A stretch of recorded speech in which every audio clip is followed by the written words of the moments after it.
Hello and welcome to Start the Beat with Sykes. My name is Sykes and this is my podcast. Before we get started, I just wanted to take a quick moment to thank everyone who checked out the last episode. If you're one of those people, I hope you enjoyed the conversation and thanks so much for coming back. But for everyone out there who's new to the show, welcome. Feel free to make yourselves at home.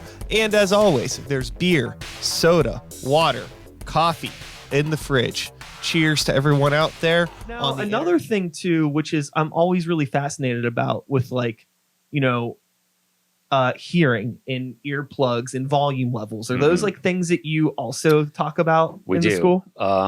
To get into our rehearsal rooms, have to have earplugs.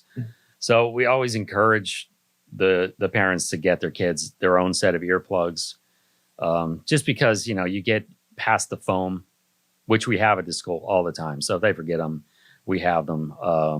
But we are big proponents, and I always have been. I've been playing drums longer than I care to say, mid 80s. And once I started getting into like my first high school band, I realized that, man, that hi-hat is super loud in my left ear. So I've been wearing earplugs forever. Concerts, my kids both wear them.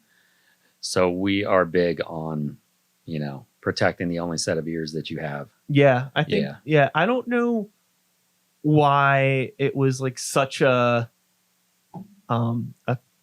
taboo thing in the world of rock. Like anytime I put in a pair of earplugs, I'm like, oh wow, like this room sounds a lot better. It really does.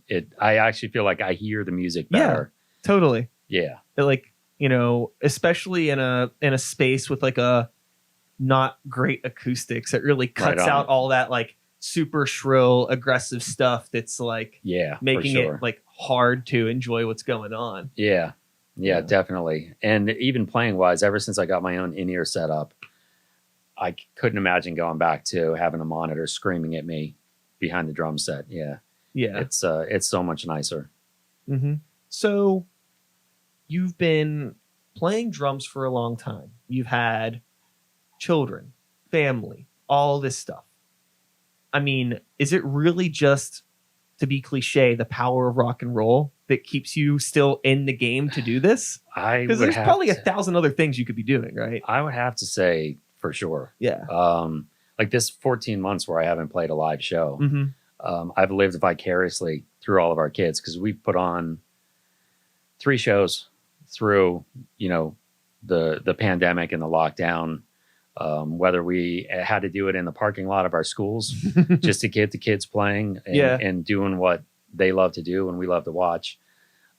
It's been killing me, and I can't wait to get back on stage. Yeah. So it's got to be the power of the music that drives me. For sure. Do you feel like if you weren't involved in the school, that just playing in bands and having like with everything else going on would have been enough to keep you in it? Or do you think the schools maybe helped?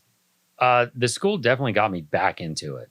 Okay. When my youngest daughter was born, I kind of put the drums away for a minute. 2 kids, running a business, and it was actually when Olivia got into the School of Rock. I'm like, oh, I play drums. I used to really like it. Yeah. So it actually kicked me in gear. Like, hey, I'm gonna get my drums out, and I started